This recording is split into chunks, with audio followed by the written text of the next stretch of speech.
a country like Britain or Germany became a powerful empire because it industrialized first.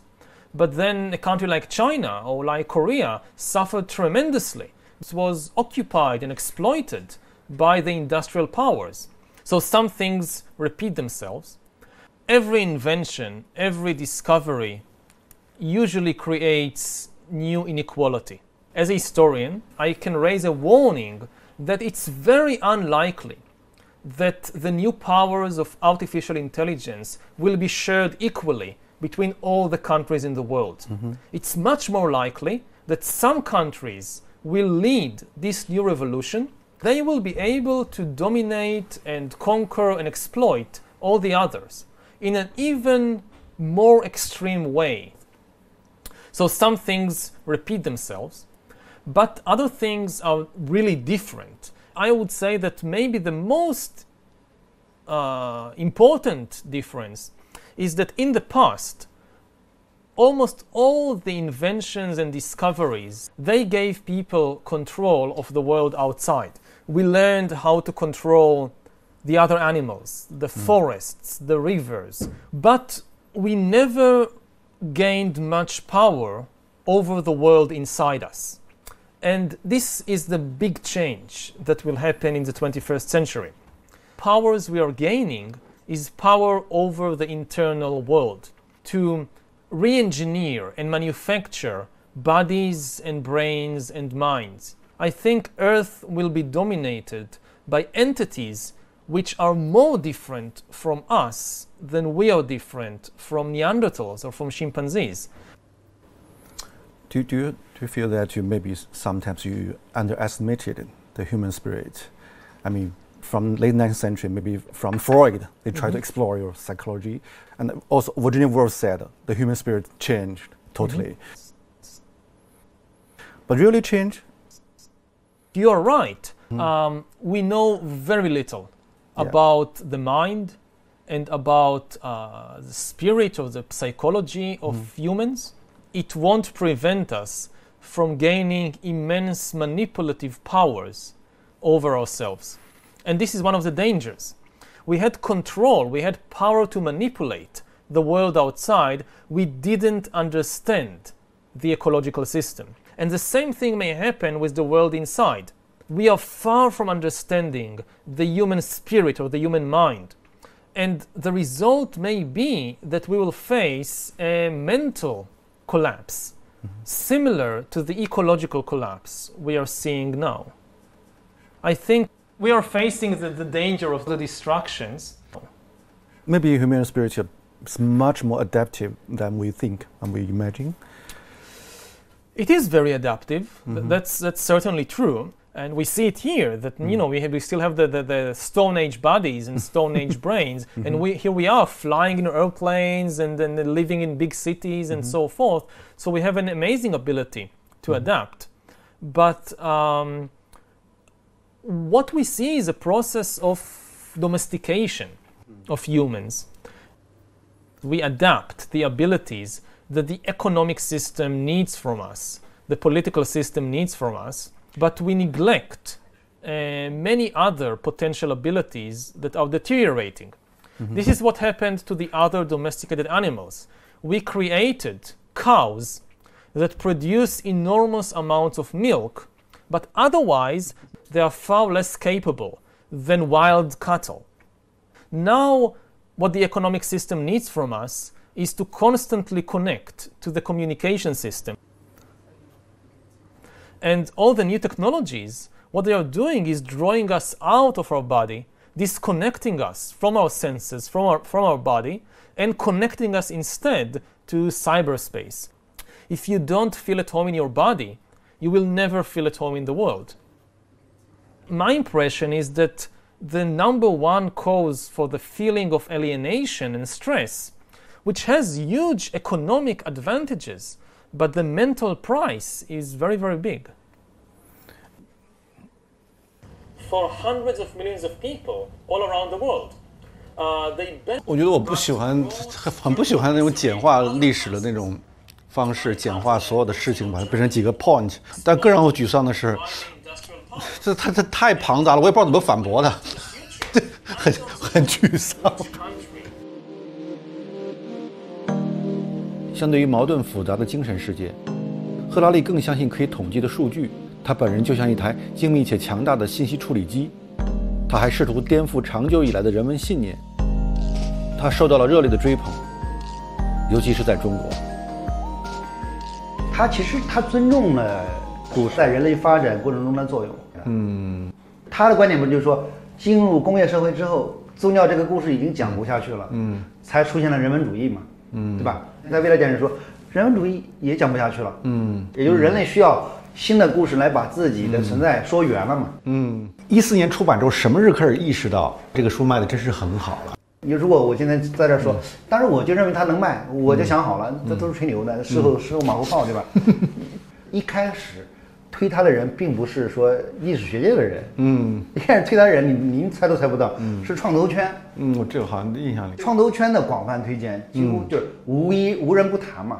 所以其实一本历史书被那么多的能赚钱的人或者正在赚大钱的人推荐，那么不挣钱的人、挣小钱的人肯定得趋之若鹜啊，说这里面一定藏着什么秘密呢？那实际上什么意思呢？我觉得这个赫拉利的人类简史通过一些似是而非的线索，用这个故事来强调了人类的协作能力，虚构能力，共同想象力是这个人类统治这个星球的一个基本的一个大逻辑嘛。他谈的这个事儿，在过去企业界就一直有这个东西，在企业内部应该被叫做为企业文化和愿景，对吧？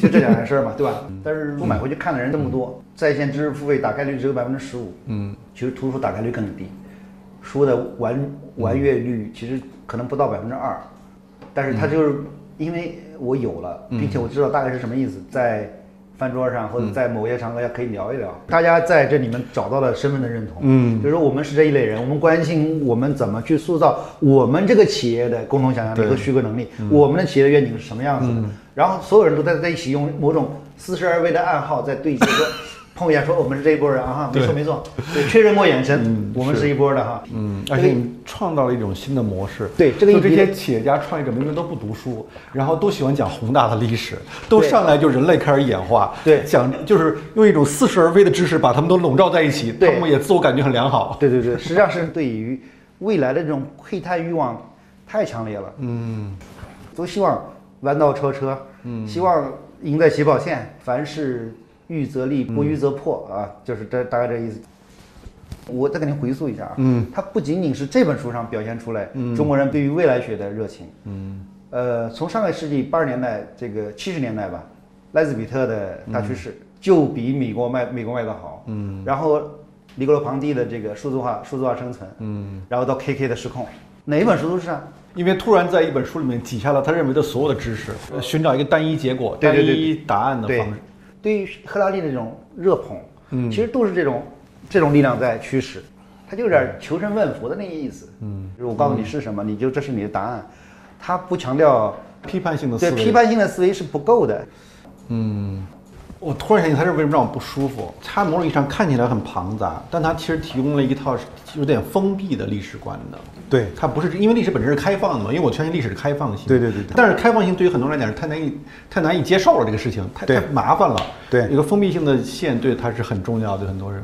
用赫拉利的观点来说，我比较认同的就是技术的高速发展，它解决了很多就所谓的那个无用之人的基本需求。也就像那个超级玩家嘛。对，就可以沉迷在那个世界里面。在那个世界里面，对，它满足了一大部分的需求。在你的世界里面可以定义，你可以玩各种游戏，然后你在里面你说了算。其实现在已经差不多发生了。对，它已经发生了，在那个巨大的这个技术推动的这个浪潮下，那一批人就变成了无用之人。他只是负责消费的，他也不创造，而且超级人变得更强了。然后技术的赋权和赋能让那些人变得更强。赫拉利这个事情，这种暗合是契合了他这种东西。倘若你对于未来学的谱系有所了解，你会发现奈斯比特的所有预言之前都有人做出阐述，但奈斯比特的判断更绝对，语言更通俗。他知道如何将杂乱无章的信息拼接在一起，创造一些朗朗上口的新词汇，然后用动情的不容置疑的口吻大声讲出来。他传递的不是思想，而是概念。它不鼓励你展开独立思考，而是要让你有原来如此的顿悟。As a historian, most of the insights you gain by looking at how things changed in the past. But then once you understand the mechanism of change, you can use this understanding to try and say something about the future. How do you evaluate your own visionary capability? I hope they are good. I think history is really the study of change. Yeah. Historians, their speciality is to study how things change in the world. I mean, it's so funny or very paradoxical. You're trained as a historian, but people ask you like you are a prophet about future. So how do you think about it? Now, of course, and I try to clarify it, but people don't always want to listen. I try to clarify it that I'm not a prophet. I'm not making predictions. Nobody knows what the world would be like in 30 or 50 years. It's impossible. Now, many people read your books because they want to survive in the future. Yes. It's become a new social Darwinism. So how do you react to I mean, they are reading Well, you know, purpose. this is one of the problems of writing books and being an author, that you have no control of the way in which people read your books. Yeah. And I see it in many cases, like I write a passage in an ironic tone. For me, it's obvious that this is irony. And I think everybody who reads it will understand. I don't mean it seriously. It's just an irony. They didn't get it. And they don't get it. I mean, they read it in a completely flat and serious way. And they understand exactly the opposite of what I intended. So when you were on the stage, you talk about this. So you feel strong alienated from the reality? So it sometimes happens with some people, and you just have to accept that. I mean, there is no way to write something that people will always understand. You think about, I don't know, say the Bible. So you have Jesus coming and telling his disciples, if somebody slaps you on the cheek, turn the other cheek. And you should have only love for all people. And somehow people read this and they burn heretics and they start religious wars. I mean, how, if it's possible to get from Jesus to religious wars, then people can just, do with texts almost anything they like. Okay. I mean, again, I don't try to predict the future. I try to point out different possibilities, and I hope that, like Huxley, I'm offering an interesting visions. Yeah. Okay. Do you mind people call you guru?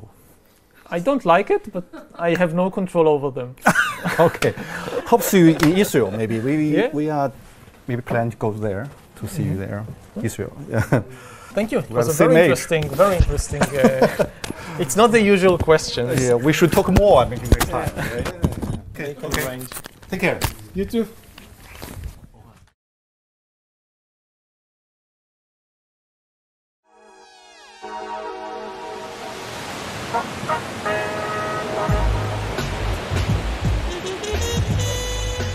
比起所受的中世纪历史训练，赫拉利更像一个将前沿科技与宗教预言相结合的现代古鲁。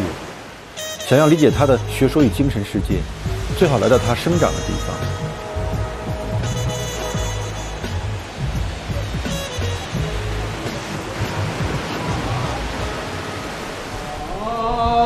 爱你中国，我爱你中国。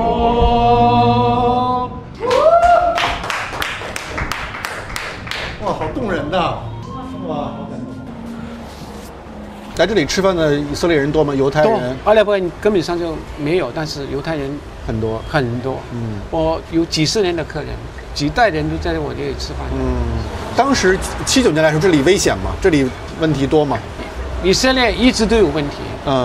到今天为止，昨天为止都有问题。这个阿拉伯世界的冲突，几次以色列的战争我都在这里。1982年就是打黎巴嫩。对。那个时候打黎巴嫩的时候，很多人，美国来的，其他国家来的犹太人，他们在街上里被等，以后就有车子把他们送走，送到前线去。我问他们我自己愿意来的。之一这边也有自杀性爆炸嘛？哦，很多，这个我亲眼看到的。在哪里？什么样子？这里39号啊，39号。这旁边那里啊，晚上也是爆炸了。他2个公交车啊，他等那个公交车到站的时候，这个公交车到站，那个恐怖事件引爆，2个公交车的人死伤很多人。他爆了以后，还有第2个人看到你们很多人在这里，第2个人进来爆了。什么时候爆炸最严重啊？一直都有。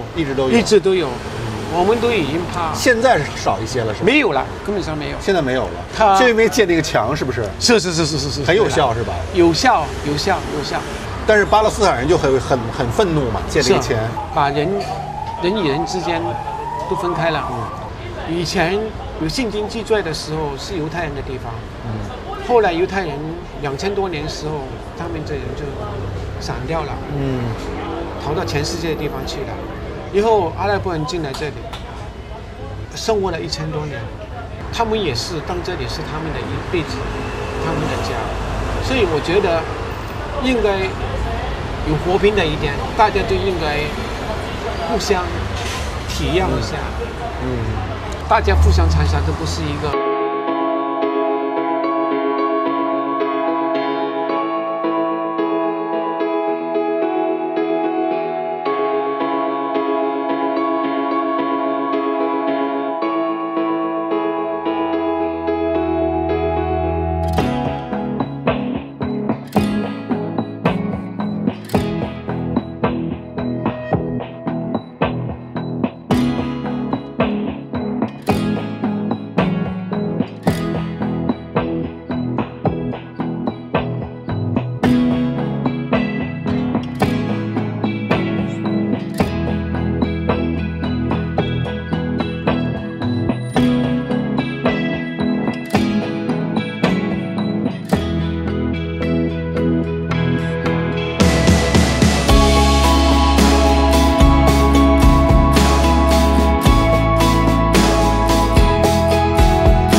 So where to go? We need the car. Yeah, we are ready. Yeah. Please.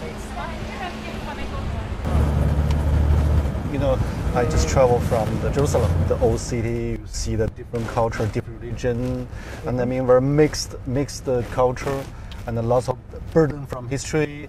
Is there a kind of Israeli mentality? Could you describe it?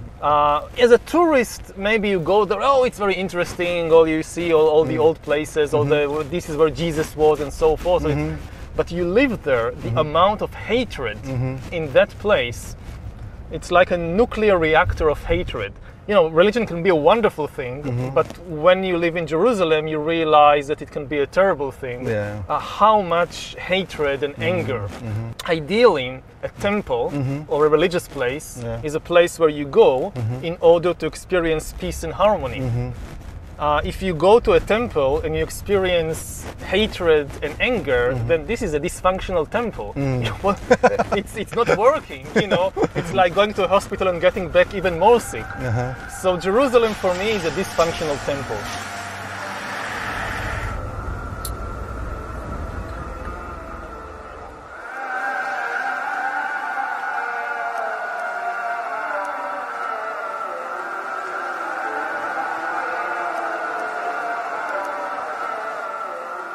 How this kind of things shape your mind, shape your...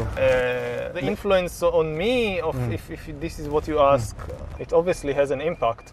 I mean, if you live in a place like Silicon Valley, maybe you can have this kind of utopian vision of a world governed by science and by rationality and things like that.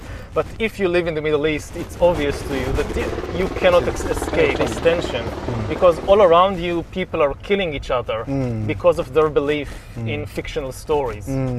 So it's very clear to you that fiction is an extremely powerful thing. My house, the village where I live, is exactly middle of the way between Tel Aviv and Jerusalem. On the one hand, I'm very connected to this world of Tel Aviv. Yeah, modern technology, high tech, all that. And on the other hand, very connected to Jerusalem with all the religion and mythology and especially this is why I think much of my writing and scholarship is about this tension between the modern world of the 21st century and artificial intelligence and all that, and on the other hand, the still great impact of all these mythologies and fictional stories and religions. When did you notice the tension? When did you notice the hatred of religions and I think only when I left Israel and I went to do my PhD in Oxford, then I realized how much tension there is in the place. Or when you're born into it, you think, well, this is how the world is, and only when you go out, you realize no.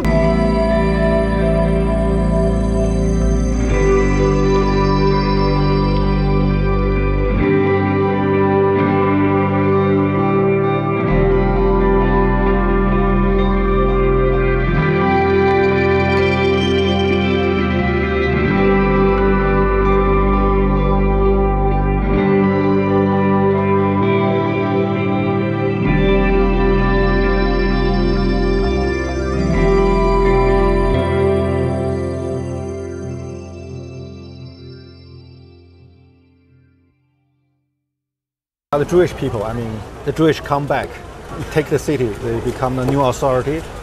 Is understanding or for you not?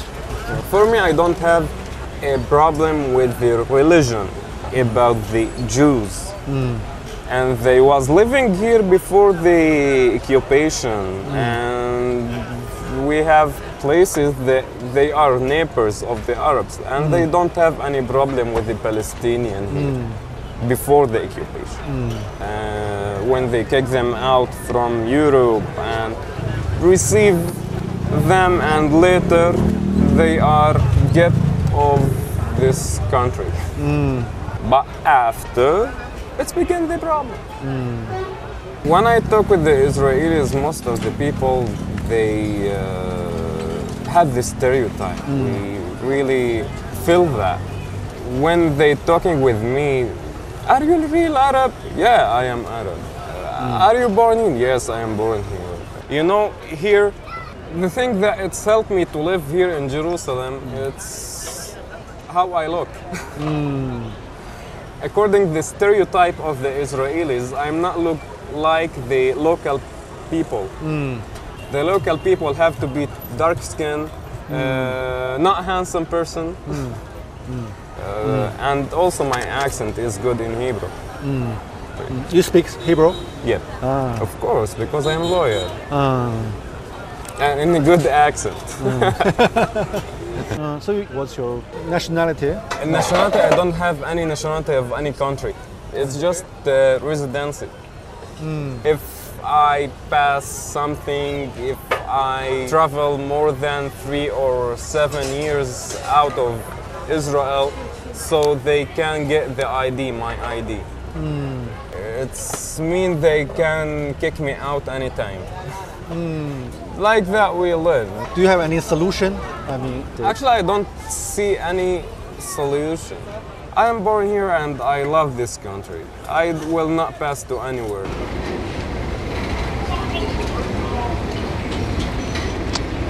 Forgot a car. Oh, it's okay. It's okay? It's okay. When did you arrive? Sorry? When did you come to Israel? 2 days ago. Oh, 2 days ago. So you've been around. Yeah, spent 1 day in Jerusalem and here. Yeah, come here. Yeah. You're much more relaxed than in China. Me? Yeah. Yeah, because in China you run around from here to there. And here Too it's many like, things. Yeah. Oh, what nice view. You want some water? Yes, Some water would be nice.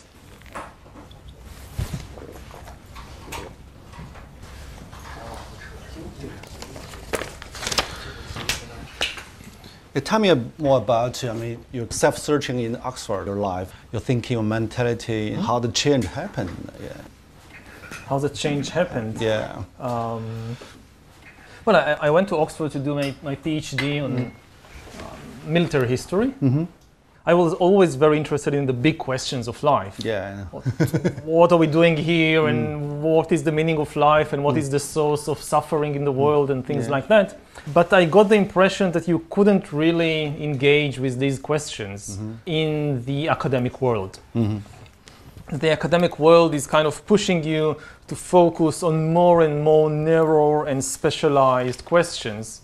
On a parallel track, I'm personally very engaged and interested in these big philosophical questions. Big tension for you. Yeah, when I got my tenure at the university, I felt that, okay, now I'm kind of secure, now they can't do anything to me. I'm some terrible crime, like you murder the dean or something, they can't touch you. Yeah. So I try and reconnect the two tracks with these big questions about humanity and about life. I guess it was luck had something to do with it, but it was very successful. In the 20th century, there are some historians also ask big questions like Arnold Toynbee, H.G. Wells. How this kind of tradition shaped you? I mean, influenced me. Yeah. The biggest influence on me, I think, was from Jared Diamond. Jared Diamond. He was a specialist in birds. Yeah. Yeah. He was the one who came and kind of showed the historians, look, you can do these things to, like, looking at humans from a bird's eye view. From bird to bird view. Yeah. So, if comparing Jared Diamond, what's your advantage and disadvantage of your books?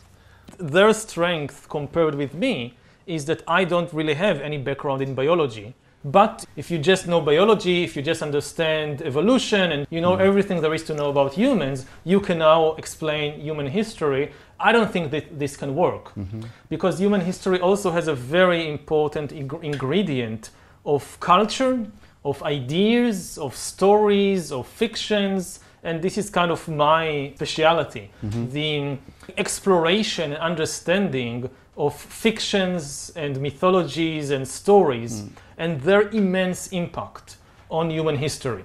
And if you don't give enough importance to the stories, to the fictions, you will never understand something like the Second World War, or like the French Revolution, or like the rise of Christianity. There was no biological or geographical explanation. So what do you think the major flaw of your theory? Have you ever think about it? Of my theory? Yeah, your perspective. You try to explain the whole world, the history, but what's the major flaw in the process? Well, if I knew the major flaw, I would have corrected it. But there are definitely flaws. I mean, do you have any kind of worry?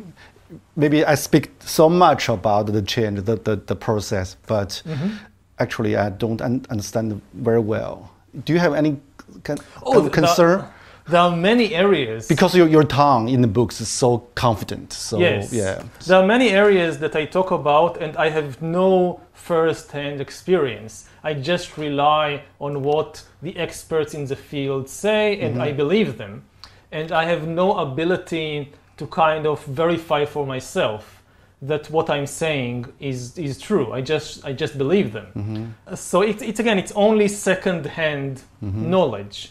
I read articles and books about artificial intelligence and what are the principles behind the program, behind the machine learning. So I trust that they are right. I hope that they are not kind of, making this colossal mistake and leading the entire world after them. 赫拉利对多领域的探索，对二手知识的运用与宏大叙事的热情，让我想起另一位以色列朋友，他即将成为一位拉比，是位教授塔木德的老师。这部古老的典籍覆盖了犹太教的律法、习俗、祭祀、礼仪等。You're gonna join me? Yes. Okay. Come, welcome.